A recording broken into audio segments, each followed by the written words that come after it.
What is up, First and 56 Nation? We got another episode of First and 56. We got our co-hosts Anthony Gulick and Marcus Martin for you guys today. No Rondo Griffin this week. He's feeling sick. He's lost his voice, and he unfortunately could be on this week. But we're gonna hold it down for you guys. So obviously our first week of free agency in the NFL has gone by. Actually, first 2 weeks now at this point, and we're just gonna jump right into it. So first off, a few of the free agents from the Indianapolis Colts who left were Bobby Okereke and Paris Campbell. I'm not too shocked about these moves. They both ended up going to the Giants, coincidentally. I think Bobby went for 3 for 33, and Paris went for I want to say 1 for 8 million or something like that. He didn't really go on a big deal. I don't have the specifics on me, but it seems that both these guys, they just wanted a fresh start. Marcus, what are your opinions on Bobby and PC? Were you on the same board of nobody really saw that as a surprising move? No, not really. I was hoping that we would retain Paris, give him a 1 year prove it deal. I thought he showed some flashes of being the player that he was capable of being when we drafted him. I just thought maybe he needed maybe 1 more year to see if he can stay healthy again and put up those kind of numbers that he put up last season. So not a total shock. I know the new head coach Steichen probably decided he wanted to go another direction. He's making most of the offense decisions right along with Chris Ballard, as far as who he wants and who he needs on offense. So definitely not a total shocker. Bobby Okereke, kind of figured he was going to leave. We probably could have retained him, but I think the linebacker core was just too deep. With EJ Speed coming on real late as of late last season. Great special teams guy. So definitely knew that he was probably going to walk. Yeah, I agree with you. I mean, it's like I said, Bobby, we knew somebody was going to overpay for him. New York, they need a linebacker. So good for Bobby. And then once again, good for Paris as well. Paris needed a fresh start. I agree that I would have liked to bring him back on. Let's just say 1 more year, just to see if he played, all 17 games again. I know that was big for him this year, but for Indy to really, keep it going with him, we needed to see some more health from him. So another free agent signing, I'm gonna go with our guys who we did retain. I'm just gonna touch on a few of them here. So we have EJ Speed with Tyquan Lewis and Ashton Doolin. These guys, for me, especially on the special team side with EJ Speed and Doolin, I was a big fan of the moves re-signing them. And then Tyquan Lewis, I think he's solid. I think that he did show some good flashes here and there. Not necessarily getting after the quarterback, but he was a big part of the run defense when he was healthy. And I feel like he just caught some bad breaks here and there. I think he tore something in his right knee 2 years ago, and then he tore the exact same tendon in his left knee last year. So I feel like he just gotten really, really unlucky with his injuries. But these 3 signings, I think, were really big for the Colts, especially with special teams. What did you think about bringing back these three guys? I thought that was excellent. I thought that was excellent of Chris Ballard, um, and that really helped out the new special teams coordinator. Can't think of his name right now, but that really solidified the special teams. Especially when you bring in a a, a accurate kicker. Somebody that's pretty much automatic to add to that. So I think special teams is really going to be exciting next year to watch. Yeah, yeah. And speaking of kickers, he was our first signing of free agency. We have Matt Gay, our Super Bowl uh, champion from last year, kicker from the Los Angeles Rams. He was given a 4-year deal worth $22.5 million, which makes him the highest paid kicker in NFL history, like from a free agent standpoint. Um, I'll give you the floor first, Marcus, because I think as the dust settled, I've kind of thought about it more. But I'll give you your stance first on this. Um, as far as the kicker signing, I thought that was excellent. I thought that was it was a total shocker to be the first signing of free agency, but that was a position of need. I know was it McCallan or was it McLaughlin, whatever his name Yeah, it is, is. Yeah, McLaughlin. McLaughlin. He did pretty good last year. He wasn't really automatic from 50 plus. He missed some kicks last year, I think, from 50 plus. But overall, I thought he did a fairly decent job.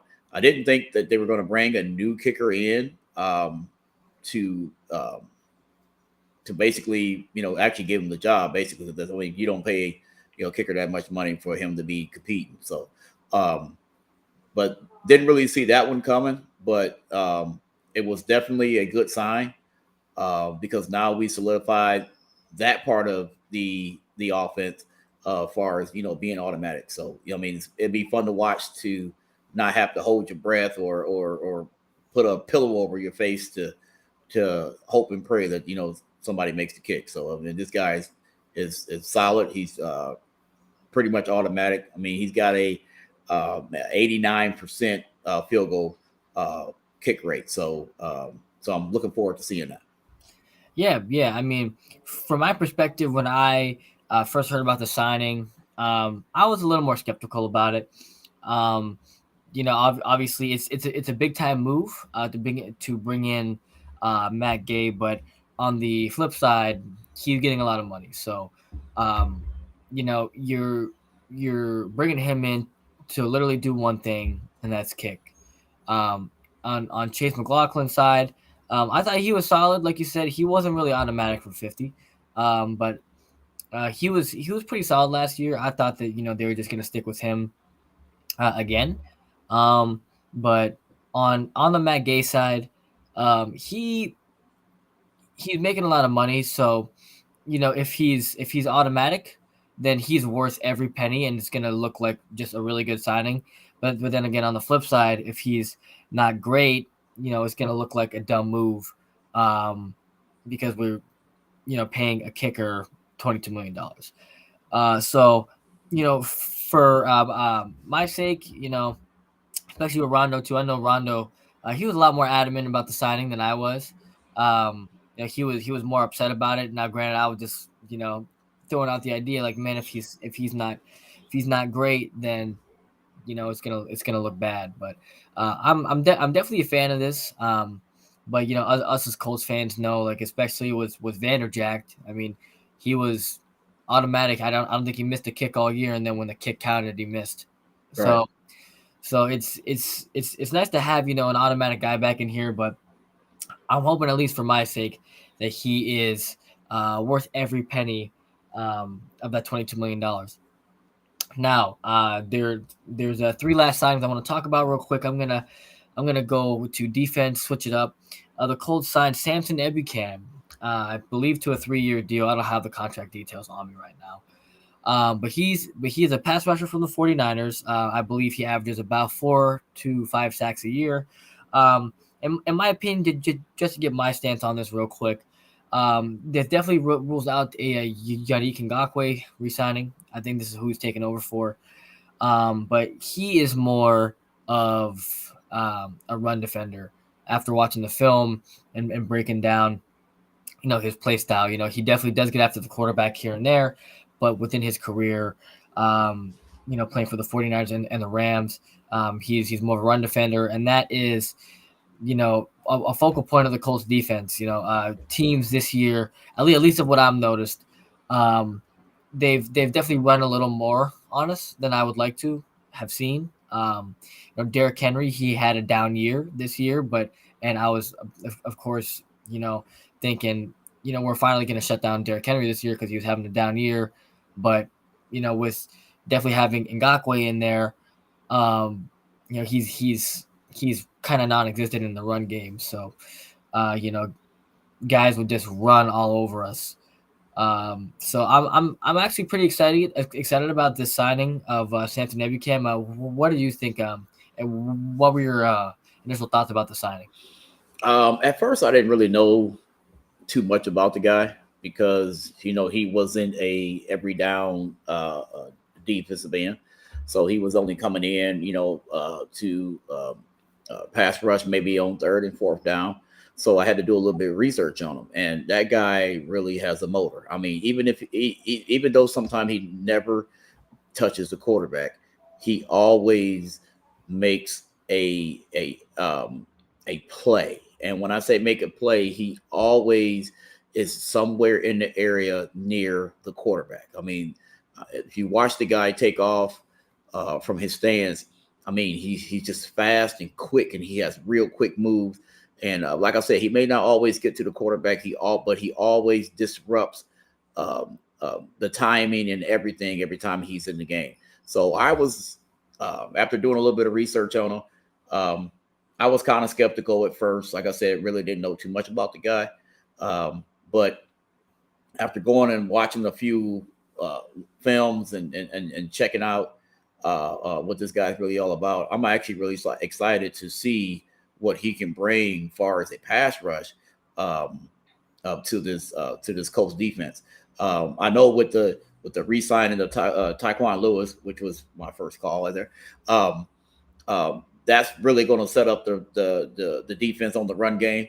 But if you bring this guy in on third down, possibly fourth down, if there is, man, I mean, I think he has close to a double-digit sacks this year. If it all works out for him, I think he gets at least 8 or 9 sacks this year. Yeah, if he's schemed up right, he could definitely get after the quarterback. And I agree, man. Motor super high, and this I feel like it's a signing that really got swept underneath the rug with with all the other free agents around the league moving around. But this could be a sneaky good move for us. But going to our last two signings, I'm gonna start off with this one because I was more a fan of this one. I'm gonna go with Isaiah McKenzie. Isaiah McKenzie was picked up yesterday to fill our Paris Campbell need. Now, after looking at his stats, he didn't put up as many yards as Paris Campbell last year, but he's been healthy, which is what I really do value in this signing. Plus, he definitely gets in the paint, man. He scored over 11 touchdowns in his career with Buffalo. Obviously, you guys know the First 56 fans. I watch a lot of Buffalo football because of the area I'm in. It's what comes on my TV every Sunday. Local news. I don't get to watch the Colts games on my local news stations like everybody else. It's not as easy for me. Instead, I got the Bills on that because that's just what they have on. So I see a lot of Isaiah McKenzie.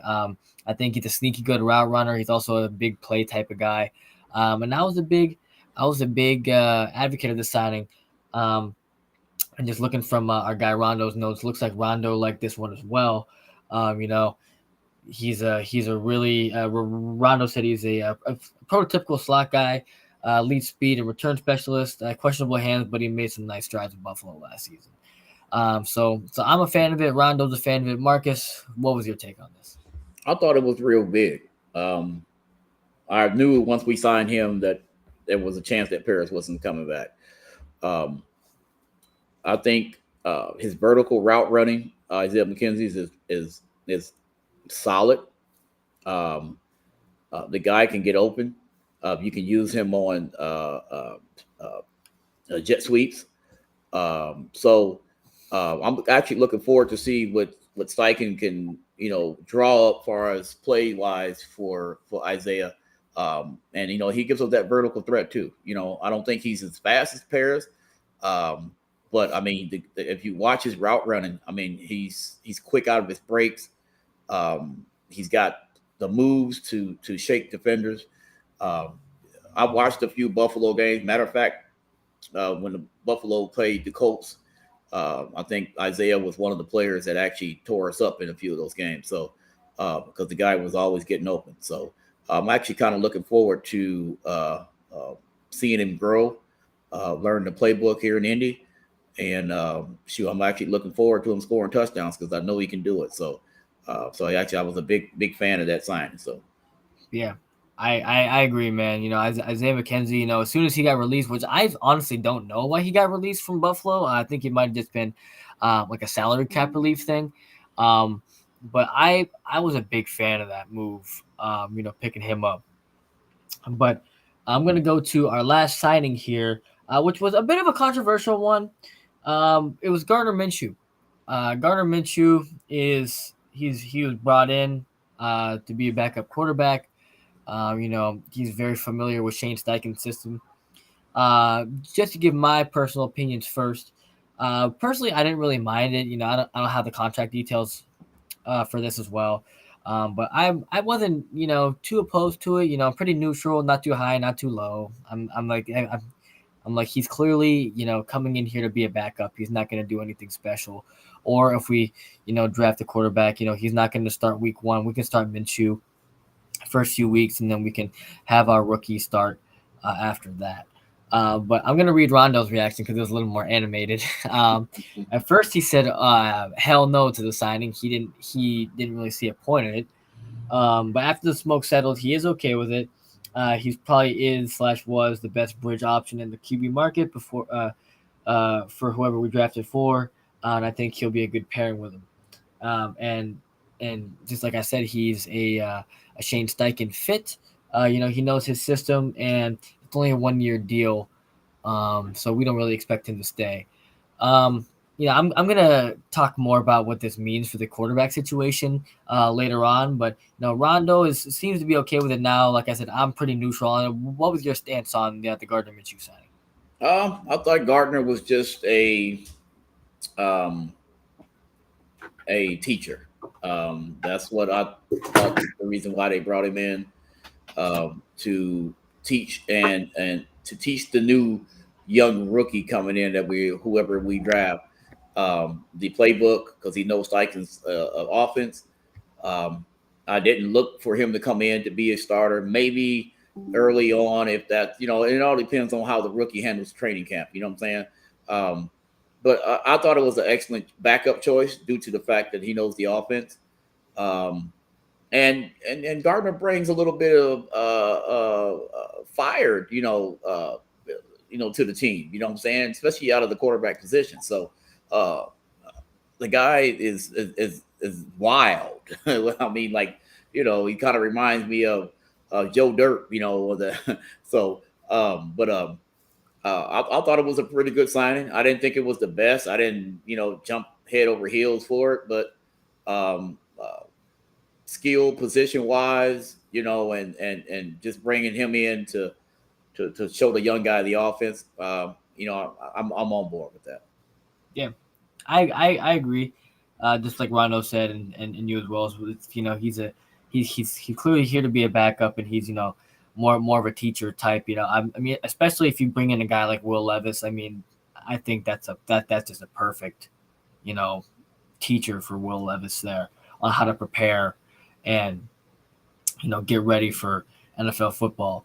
Now, speaking of the draft, we're about a month away now. The first day of the draft is going to be April 27th.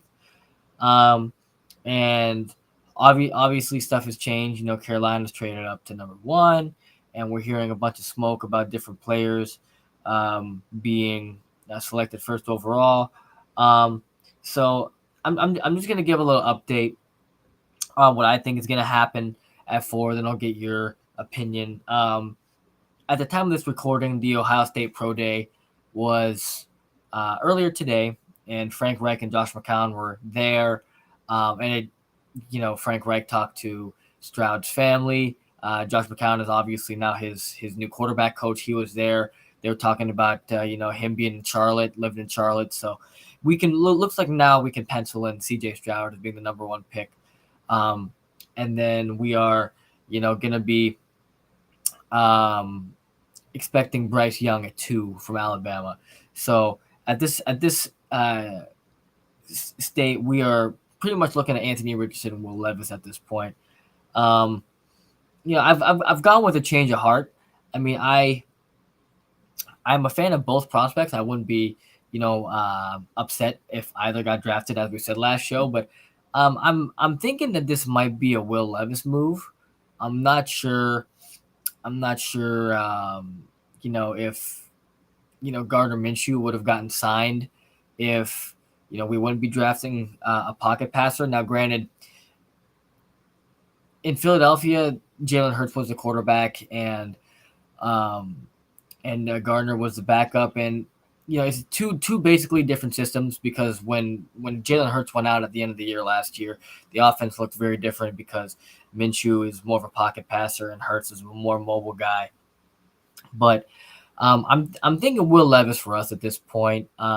People are banking on the potential of Anthony Richardson. The physical traits are obviously there. I'm just looking at our notes. Rondo is still Team Richardson because of his freakish athleticism.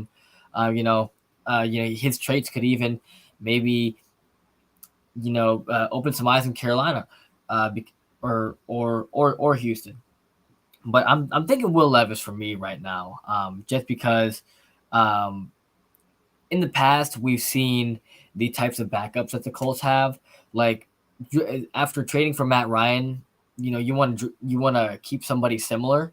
That's why we picked up Nick Foles. I think you don't. It wasn't an obvious choice to keep Sam Ellinger because he was more of a fitting backup to Carson Wentz. So their play styles are a little different. But because of the Minshew signing, I could be wrong. I'm thinking this will be a Will Levis pick. But what do you think is going to happen after all the news coming out lately about players who are being targeted by certain teams? That's a pretty good question. I'm still kind of in the air with it. We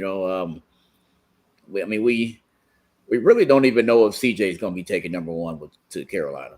You know what I'm saying? I mean, the way it looked today, I watched a little bit of the pro day. I mean, the guy is accurate. He's on point. He didn't run the 40, which kind of, it doesn't really worry me, but he showed his flashes of what he can do against the Georgia game and in the Georgia game on tape and what he can run or whatever. But the guy is accurate. The guy is pinpoint accurate. He knows where he wants to go with the ball. If you look at his footwork, every time he releases the ball, it's the same. It's the same. So you got a day 1 starter there if they take him there. I was more up for maybe moving up to 3, but I don't think right now that's going to happen. We could be wrong. We can wake up tomorrow and Lamar Jackson can be our quarterback. I have no idea what direction Indy is going right now. My take, who I would prefer to see. I would like to see Will Levis, and I also would like to see AR-15. I think he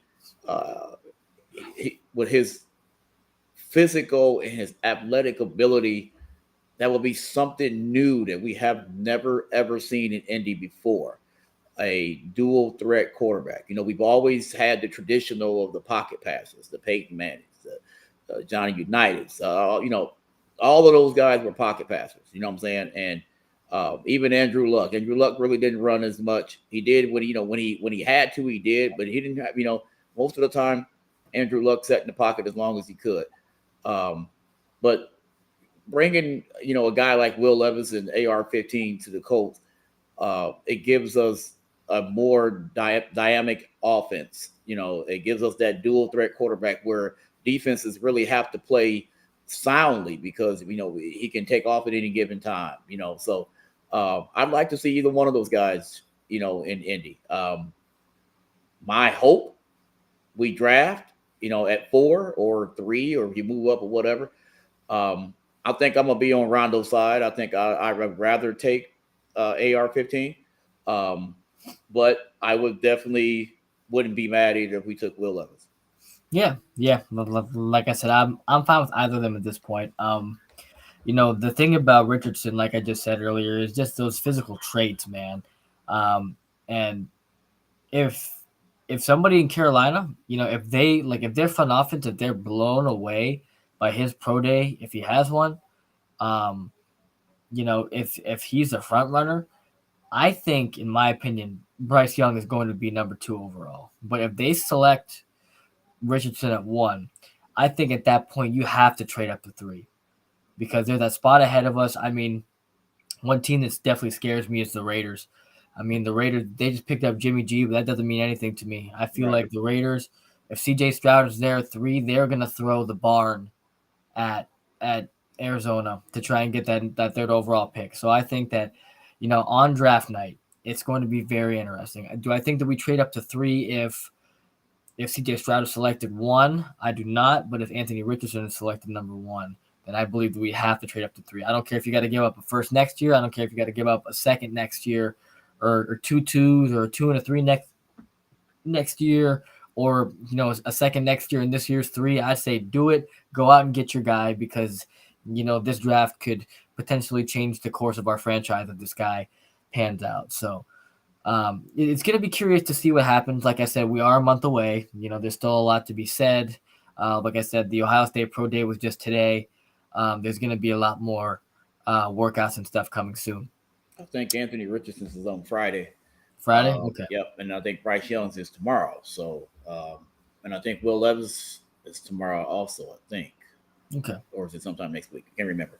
But anyway, yeah, it's going to be interesting, man. It's definitely going to be interesting draft night. I'm with you. If Anthony Richardson goes first, we have to definitely make the move to go get the quarterback. We cannot sit back and wait. We have to go get the guy that we got on that's penciled in on the board.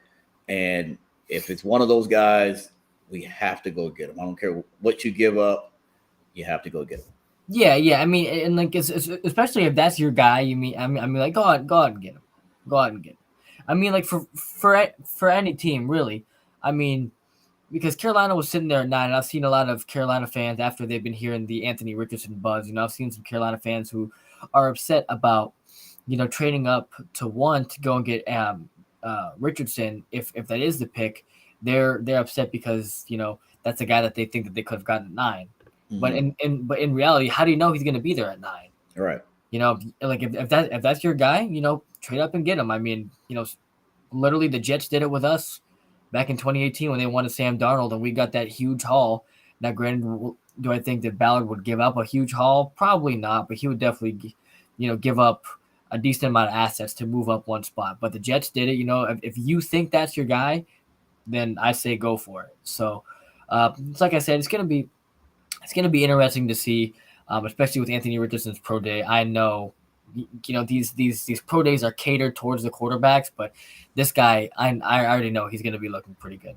So, moving on, in the second round of the draft, we have the 3rd overall pick in the second round, and there's a lot of names that are flying around right now. Obviously, we just traded Stephon Gilmore for a 5th round pick this year, so we do have a hole at corner. I think that's going to be the easiest pick that you can make. I mean, or at least pencil in for the Colts in the draft. If you're doing a mock draft, just pencil in a corner because it's going to be, the best corner available, in my opinion. But we're just going to go ahead and talk about a few prospects we like. I'm just going to go first. My guy, I think he will fall. I think it's going to be Kelly Ringo.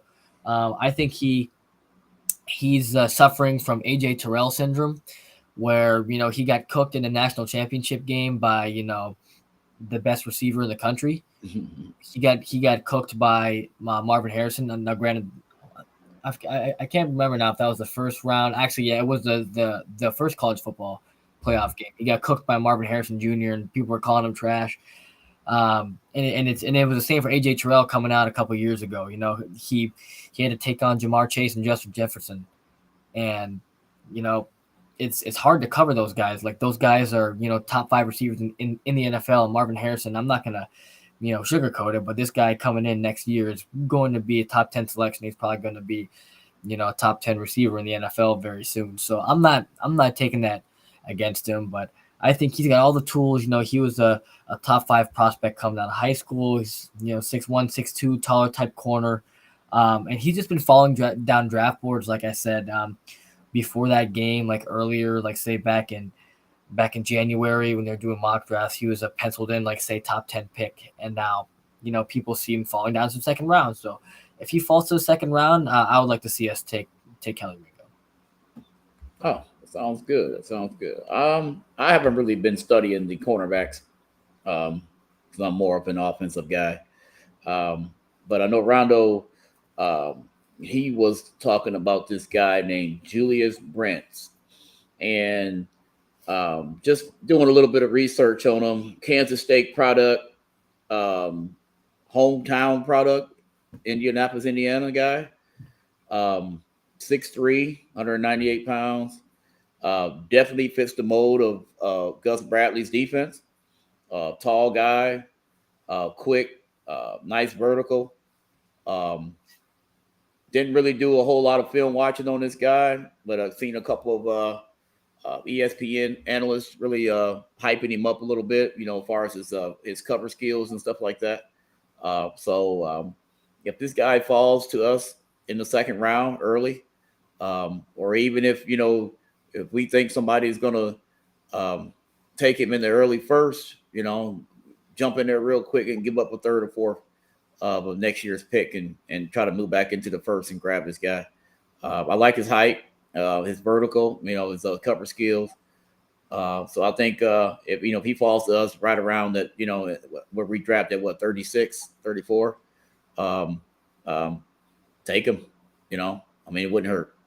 Yeah, I agree. I mean, granted, at this point, like I said, if we go out and snag, a corner that's say 6'1", 6'2", 6'3", like these new types of, corners, I think that we're going to be set. Last year actually was pretty disappointed that Seattle stole Tariq Woolen in the late rounds. And he's a guy where came a smaller school guy, drafted 3rd, 4th round, 6'3", he's very fast, and I think I'm pretty sure he led the league last year in interceptions as a rookie. So we're just got to find a diamond in the rough. And Chris Ballard, he knows what he's doing. A lot of people are out on this guy. I'm not out on him yet. I think that his worst draft objectively was the 2019 draft with Paris Campbell and Bobby, but both those guys were second round picks and they have new homes elsewhere. I mean, especially Bobby. Bobby, nobody expected Bobby to be as good as he is, and he got a second big contract, somewhere else. So I'm still a Ballard believer, and I think that we can go out and find a corner. But as I said before, in the last episode, I was predicting corner or receiver at this pick, but especially with picking up Isaiah McKenzie and re-signing Axel Doolin, I think it's time to start looking for corners with that second round pick. And I agree, and I still think we still need a somewhat of elite receiver too. I'm not really counting Ashton Doolin to come in and fill the void of being a top elite receiver. We know he's a good special teams guy, but we still need to solidify a number 2 receiver. You know what I'm saying? Because you can always slide McKenzie and Pierce around. Pierce can operate on the outside. He can go in the slot. So you can kind of move those guys around. You can use Isaiah McKenzie sometime in the backfield to run jet sweeps or whatever. So I mean, you can use those guys to their maximum potential. But to have Pittman as number one, we definitely need to solidify a number two. Um, and maybe this draft class is kind of somewhat deep of receivers too. So It um, is. so I don't think we can go wrong with any receiver in this draft that we can pick. I mean, that's available. So we definitely need to Yeah. solidify that. Yeah, I agree. I mean, I'm not gonna completely rule it out yet. I thought it would say 50-50 by the time that we recorded our last episode. But now I'm thinking it's about like say 80-20 corner. But I definitely agree with you. I mean, you can't really rely on Ashton Doolin. But there's a lot of talented rookies in this draft. I mean, one of the guys I really, really liked before the McKenzie signing was Zay Flowers. Zay Flowers is a slot receiver from Boston College. Before that signing, I thought that, if he's there, if he falls somehow, then that's who you go and get. In mock drafts that I've seen, he's been falling. Um, guys like Jalen Hyatt from Tennessee, the kid Mingo from Ole Miss. There's a lot of really, really, really good receivers in this draft class. Even Tank Dell from Houston. There's just a lot of really good players at the receiver position this year. Receiver and corners are and tight end as well. Tight end, receiver, and corner are the deepest classes that we've seen in a couple of years. So it's good that those are our needs. Well, not necessarily on the tight end side, but on the side of receiver and corner, there's a lot of really good players. I mean, I was watching the Chris Sims podcast a little bit ago, and I think 10 corners have a first round grade. So it's what you want to hear if you're looking for a corner. So it's something I'm definitely excited for. And like I said, the draft is about a month away, and we're still curious to see what could happen. We could still make more moves. And speaking of moves, we're going to finish up the show with this segment here. The topic is going to be Lamar Jackson. Now, I'm going to give Rondo's stance on it before I give my own, and let's get Marcus's. Rondo obviously is not a fan of this move. He doesn't think it's going to happen realistically. He doesn't think that it's a good move because you have to give up a lot of capital for Lamar Jackson, and it doesn't make us immediate Super Bowl contenders. But I'm gonna disagree with that actually. Do I think it'll happen? Maybe not. But I'm definitely a fan of the move if it does happen. Um, does it make us Super Bowl contenders? That I don't know. I mean, I feel like our offensive core is better than Baltimore's. Even though we do have to solidify another receiver, I think the core of Jonathan Taylor, Michael Pittman Jr., Alec Pierce, got Jelani Woods, upcoming tight end, still got Ali Cox. I think that's better than what they have in Baltimore, like aside of Mark Andrews. Baltimore has been searching for receivers for the past few years. They had one with Hollywood Brown. They had their 1,000-yard guy, and then they traded him away. So I think that if Lamar comes here, if that team in Baltimore is with their crap roster, if they are a playoff team, then he can be a playoff team with us. Because our defense is right up there with Baltimore's defense. I feel like our offense, like I said, our core is better. The only issue is giving up capital. So I do believe that you would probably have to give up the fourth overall pick.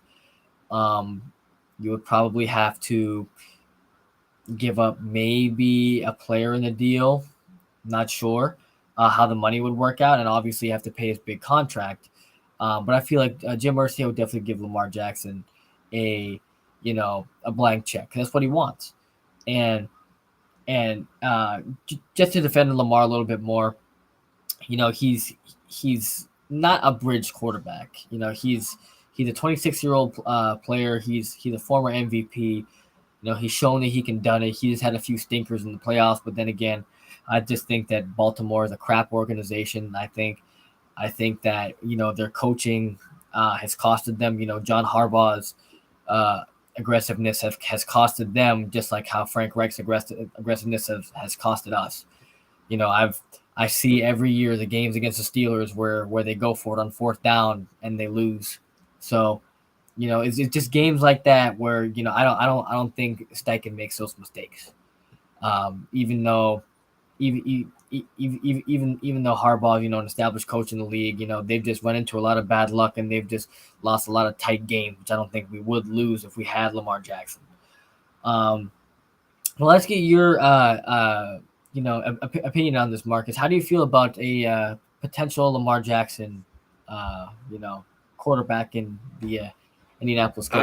I don't oppose to it. I think it makes us a legitimate contender. I'm not saying Super Bowl, maybe not even playoffs, first year, but I think maybe going into second year, adding a little bit more depth as far as receiver wise and maybe on that offensive line. And I think he makes us a real legitimate contender. He's still young. Even if we had to give up, draft capital to get to land him, you're still looking at least, 5 or 6 years of Lamar Jackson. Where some of these rookies that we got in this draft class maybe not even last that long. We don't know, but we do know what Lamar Jackson can bring. We do know his ability, his athleticism. And, we know what a Lamar Jackson can do to a defense. So I'm definitely not opposed to it. It probably won't happen. I'm not even going to cross my fingers and hope and pray that it happens. But if it does, it does. If it doesn't, it doesn't. I'm not going to be upset. But I'm not going to be opposed to having him join the Indianapolis Colts. Yeah. And, it's definitely a move that makes sense in my opinion. And they do want to go out and get him because on the Baltimore side, you're getting the 4th overall pick. Since they don't want to pay Lamar Jackson, if they want to draft Richardson, who's, his body type, obviously he's bigger, but his play style is very similar. So if they feel like they can go and get like, say, a baby Lamar for cheaper because they don't want to pay him, it makes sense for Baltimore, and then it would make sense for us because a lot of the same sets that Jalen Hurts uses is stuff that Lamar Jackson would use in Indy. Very similar type quarterback to Jalen Hurts. I feel like they'd be running a lot of the same actions, and he would be getting open and getting a lot of QB draws, stuff like that, design QB runs. The only thing that I would be concerned about if Lamar was our quarterback is his durability.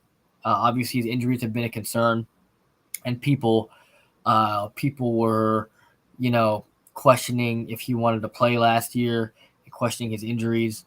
But I think that, it's all a sham. I think that, was he hurt? Yes. Could he have played in that playoff game? I think absolutely. But obviously he's holding out because of his contract situation. We see it in the NBA all the time. Guys, if they don't want to be there, they'll sit out, 5-6 games for a little ankle sprain. And then as soon as they get traded, we see it with James Harden last year. The guy was sitting out in Brooklyn for 5-6 games. And then once he got traded, literally next day he was playing in Philly. So I feel like if Lamar gets out of there, like granted, I want to see the guy win because he's been lowballed by the Ravens. So if he doesn't end up with the Colts, if he ends up in say Washington or something like that, I want to see the guy do well because he's won an MVP and you shouldn't be lowballing somebody who's won the award before. Right. So I really am rooting for the guy, but I'm not going to be opposed if we get him as well. Like I said, his durability is the only question, but I'm not going to be too concerned with that. Plus two, the Colts still need offensive line help, and with a mobile quarterback like that, I'd rather have that with our offensive line needing help because if we throw a pocket passer like Levis in there, we're just throwing him to the wolves, which I don't want. So I would rather have a mobile quarterback whether it's Richardson or Lamar. I'm not opposed to any of that. And I'm not either. So I'll definitely take him if we do get him. I'll definitely probably be somewhat excited. Yeah. Especially as a season ticket holder, a person that actually attends and goes to the games a lot. To go watch that guy live, I actually did last year when we played Baltimore. Yeah. He looked really really good. So I'm definitely, if it happens, I'm definitely going to be a fan. Believe that. Yeah. I mean, yeah, like in my opinion, it's just a move that creates excitement. Because with Carson Wentz, it was a question mark. Can he return to what he was?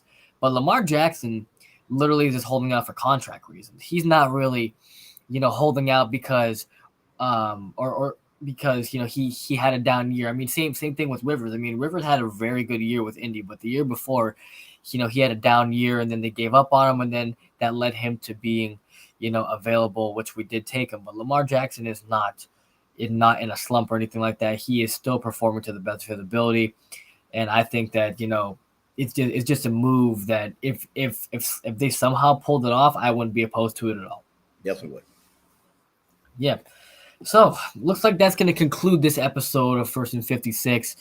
Guys, like I said, the draft is about a month away from now. There's going to be a lot of moves being made, um, a lot of movement that's going on. Maybe next week or whenever our next episode is, Lamar Jackson could be our quarterback. He could be somebody else's quarterback that makes our vision a little more clear. So we're just holding out to see what happens. Trades are still going on right now in the NFL. Free agents are still signing.